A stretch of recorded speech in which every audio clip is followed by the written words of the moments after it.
First contact gone wrong.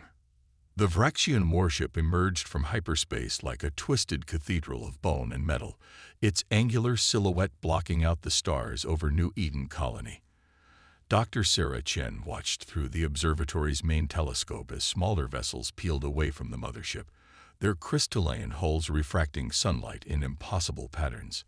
After 15 years of searching for alien life, humanity's first contact was about to begin, though not in the way anyone had hoped. Multiple signatures detected, Doctor, announced Marcus Hall, her senior technician.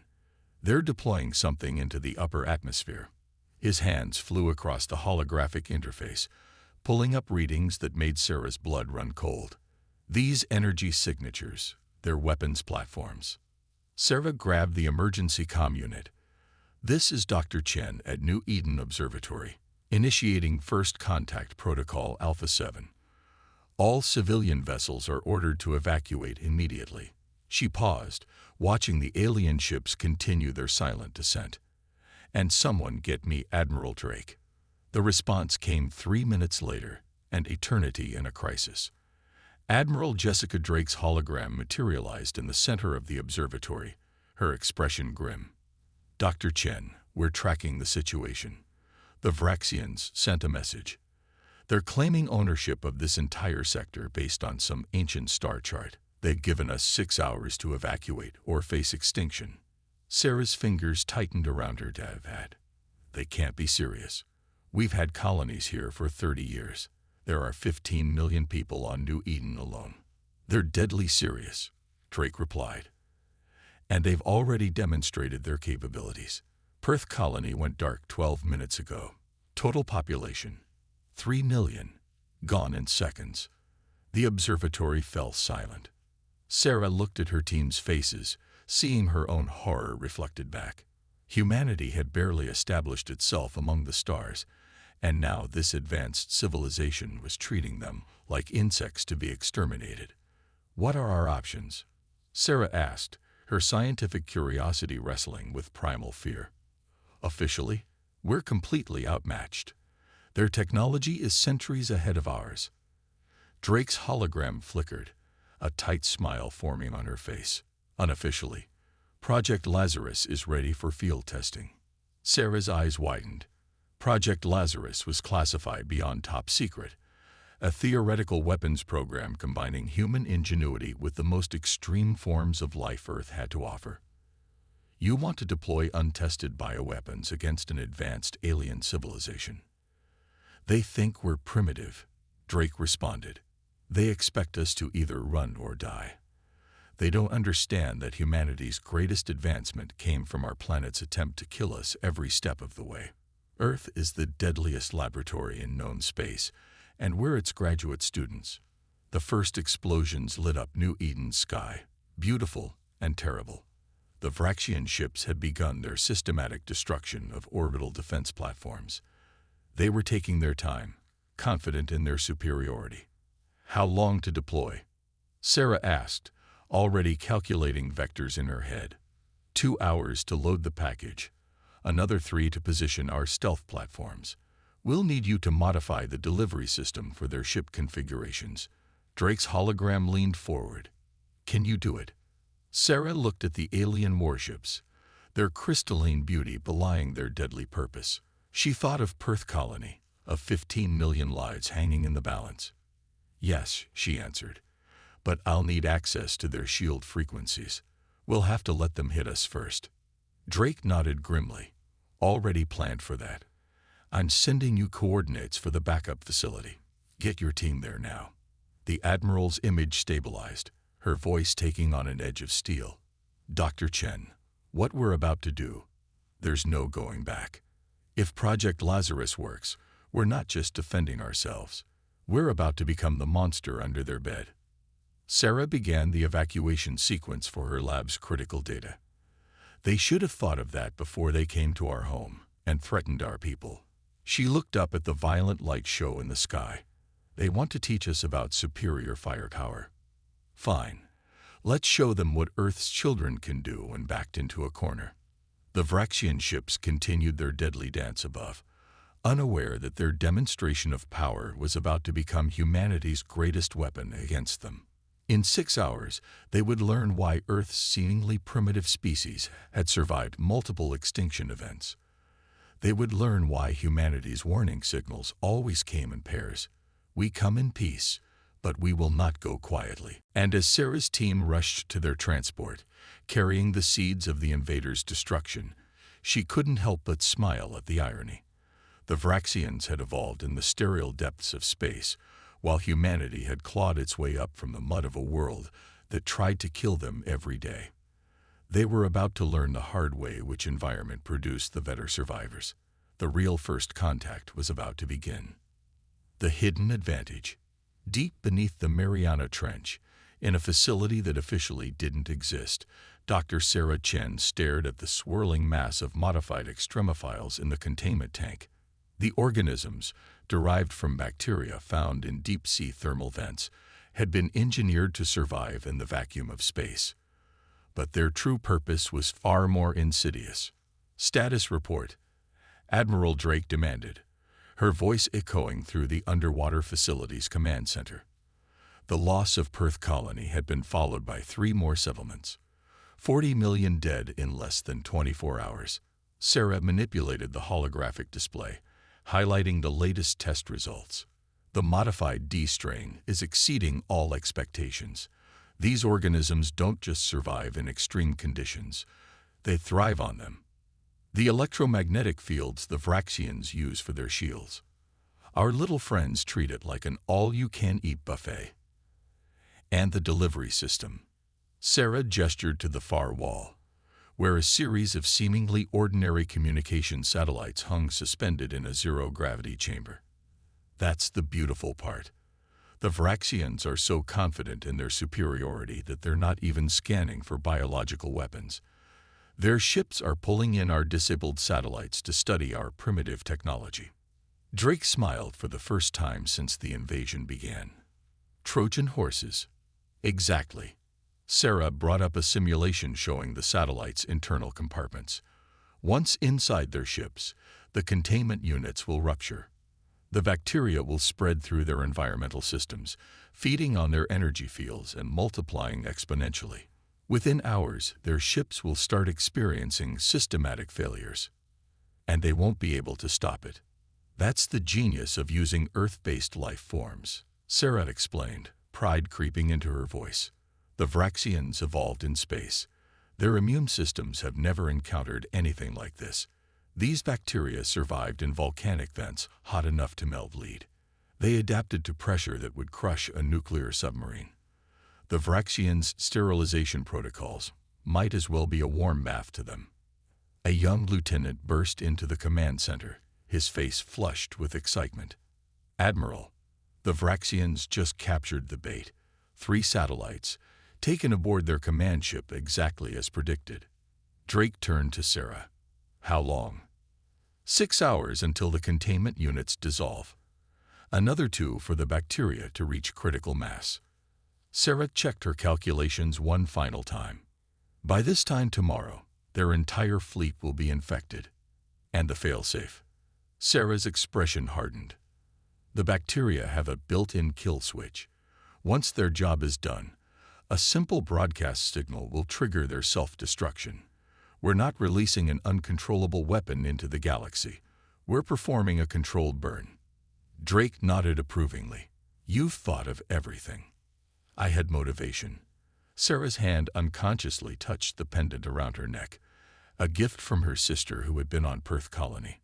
The Vraxians think they're gods among the stars, but they forgot something crucial about evolution.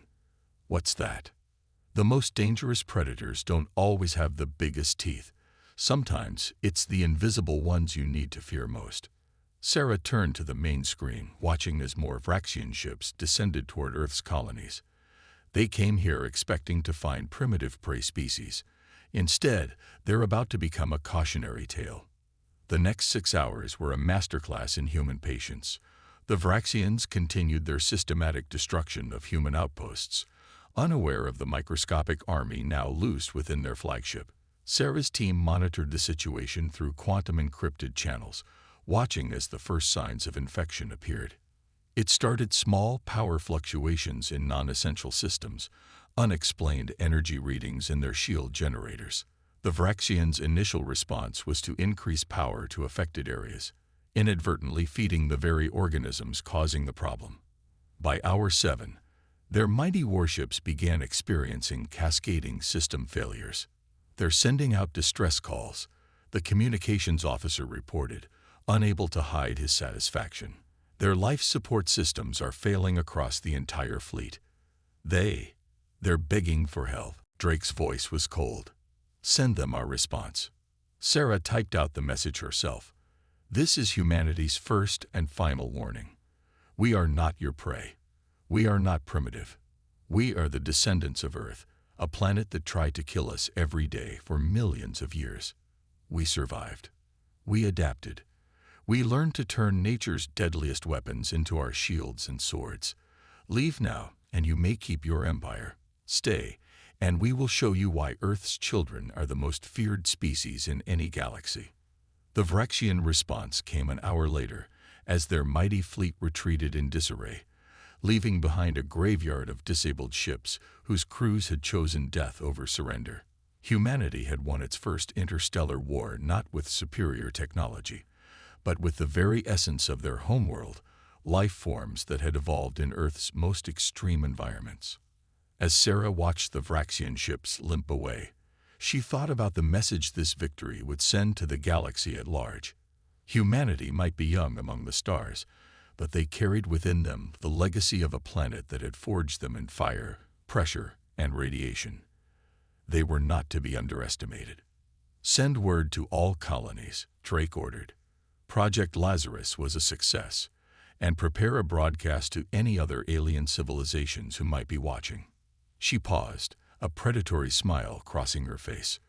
Message begins. We come in peace, but we bring Earth with us.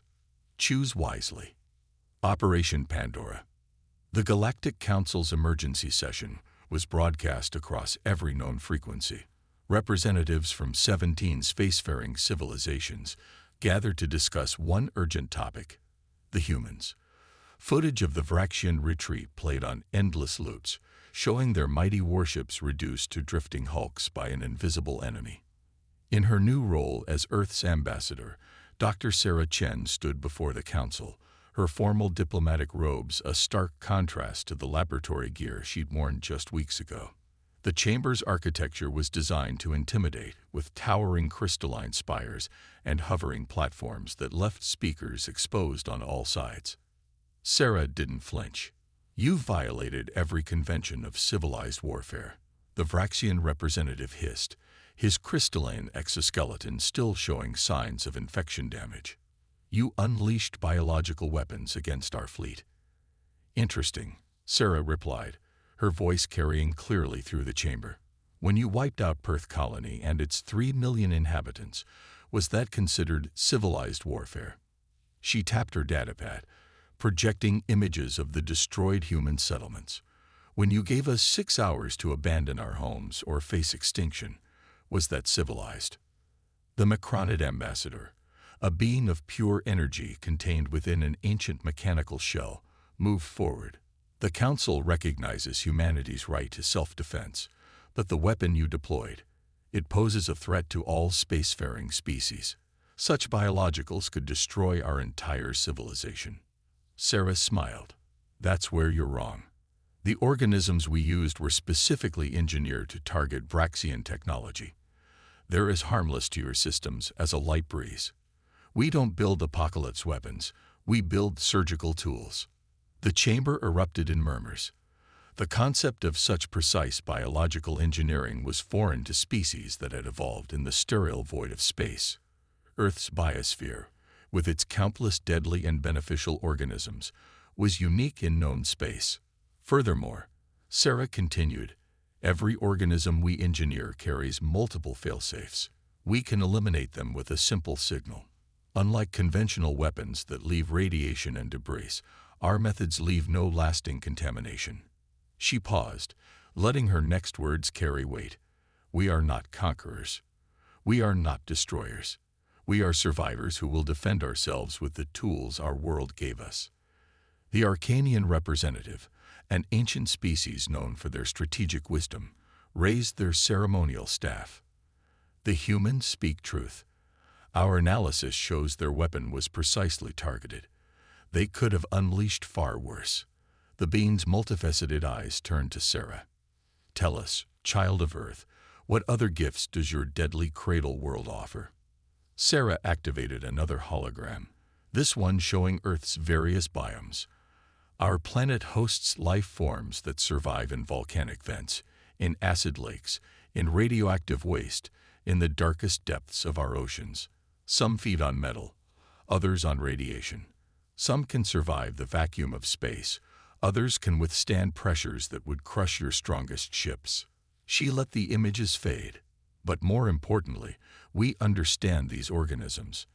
We've lived alongside them, learned from them, and yes, learned to use them. Earth taught us that the greatest power often comes in the smallest packages. The council chamber had grown deathly quiet. The implications were clear. Humanity's strength lay not in their ships or their technology, but in their mastery of life itself. Their planet wasn't just a homeworld. It was an arsenal billions of years in the making. We propose a new addition to galactic law, Sarah announced. Any unprovoked attack on human settlements will be considered an invitation for us to demonstrate more of Earth's gifts. We don't seek war, but we've spent our entire existence learning to survive on a planet that designed a new way to kill us every day. Don't make us share those lessons. The Vraxian representative's crystalline form shimmered with barely contained rage. You dare threaten the council? Not a threat, Sarah corrected. A warning, freely given. We've already shared the cure for the organisms that disabled your fleet. Consider it a gesture of good faith. She smiled. We'd rather be known for healing than hurting. Earth taught us about symbiosis too. The council deliberations lasted 3 days. In the end, humanity was granted full membership rights, and their colonies were formally recognized. More importantly, a new understanding emerged in galactic society. Earth's children were not to be judged by their youth among the stars, but by the harsh university that had shaped them. As Sarah prepared to return home, the Arcanian elder approached her privately. Your species concerns many on the council, they said. You carry within you the power to reshape life itself. Sarah thought of the research already underway in Earth's laboratories. Organisms that could terraform dead worlds, bacteria that could clean up space debris, microscopic machines that could repair damaged ecosystems. That's the final lesson Earth taught us, she replied. The same force that can destroy can also create. It's all in how you use it. The elder's crystalline form sparkled with what might have been amusement. Then we look forward to learning what else your deadly garden world has taught you. Just, perhaps, warn us first. Sarah laughed, but her eyes held a hint of steel. As long as the galaxy remembers that Earth's garden has thorns, you'll only ever see its flowers. The tables turn. 5 years after the Vraxian incident, humanity's reputation had transformed from primitive newcomers to the species you don't provoke. Dr. Sarah Chen stood in her new laboratory aboard the International Science Station Prometheus, watching as her team prepared their latest project, Operation Genesis. The Maraxian delegation has arrived, her AI assistant announced. They're requesting an immediate demonstration. Sarah straightened her lab coat, now adorned with the symbols of both Earth's Scientific Council and the Galactic Research Federation. Send them in. The Maraxians were silicon-based life forms, their crystalline bodies refracting light in complex patterns that served as their primary form of communication. Their world was dying. Centuries of mineral mining had left their planet hollow and unstable. Welcome to Prometheus Station, Sarah greeted them. We believe we have a solution to your world's crisis. The lead Maraxian, who had introduced themselves as First Light of Dawn, shifted colors in a pattern indicating both hope and skepticism. Your message claimed you could restore our world's core structure. Such a feat is beyond any known technology. Sarah gestured to a containment chamber where a swirling mass of what appeared to be liquid metal churned. Meet Project Genesis. These organisms are derived from bacteria we discovered in Earth's deepest mines. They don't just survive in extreme pressure. They actively strengthen and rebuild mineral structures. She brought up a holographic simulation of the Maraxian homeworld. Once introduced to your planet's remaining mineral deposits, they'll begin creating new crystalline matrices, essentially rebuilding your world's structural integrity from the inside out. The Maraxian delegation's colors shifted rapidly, excitement, disbelief, and fear cycling through their bodies. And you can control these organisms. Ensure they won't consume our people. They're programmed to ignore silicon-based life forms completely, Sarah explained. They're only interested in specific mineral compositions we've encoded in their DNA. Once their work is done, a simple chemical trigger will cause them to go dormant. First light of dawn approached the containment chamber. Why would you share such powerful technology with us? The ability to reshape worlds. Many would keep this secret. Sarah's expression softened. Because Earth taught us another lesson besides survival. The importance of adaptation and cooperation. Your people need help. We can provide it. In return, we hope to learn from your expertise in crystalline computing. A fair exchange, the Maraxian agreed, though some in the galaxy still fear your Earthborn weapons. Good, Sarah replied simply. Fear of our defensive capabilities keeps the peace, but knowledge of our restoration technologies builds alliances. We prefer the latter, but will never hesitate to use the former if threatened. The demonstration was a success. Within months, the first phase of Maraxian world restoration was underway. It marked humanity's first major contribution to galactic engineering, but it wouldn't be the last. News of the achievement spread quickly through the galactic community. Requests for human assistance began pouring in. Worlds ravaged by pollution. Systems choked with space debris. Planets in need of terraforming. Earth's harsh evolutionary testing ground had produced not just weapons, but tools that could reshape the galaxy itself. Admiral Drake, now serving as Earth's defense minister, visited the station to observe the project's success. Quite a change from weaponizing bacteria to fight off invaders, she noted. Not really, Sarah countered. It's the same principle, using Earth's evolutionary innovations to solve problems. We just had to show the galaxy we could create as easily as we could destroy. A priority alert flashed across the station's communication system. The Vraxians, their empire still recovering from their failed invasion of human space, had launched a surprise attack against the peaceful Centaurian alliance. Speaking of destruction, Drake sighed. The Centaurians are requesting our help. Sarah was already moving to her secure terminal. The Vraxians apparently didn't learn their lesson. How would they like a taste of what lives in Earth's deep-sea trenches this time? The Council won't approve direct military intervention, Drake warned. They don't have to. Sarah's fingers flew across the holographic interface. We'll simply offer the Centaurians defensive technology. After all, sharing knowledge for peaceful defense is perfectly legal under galactic law. Drake smiled.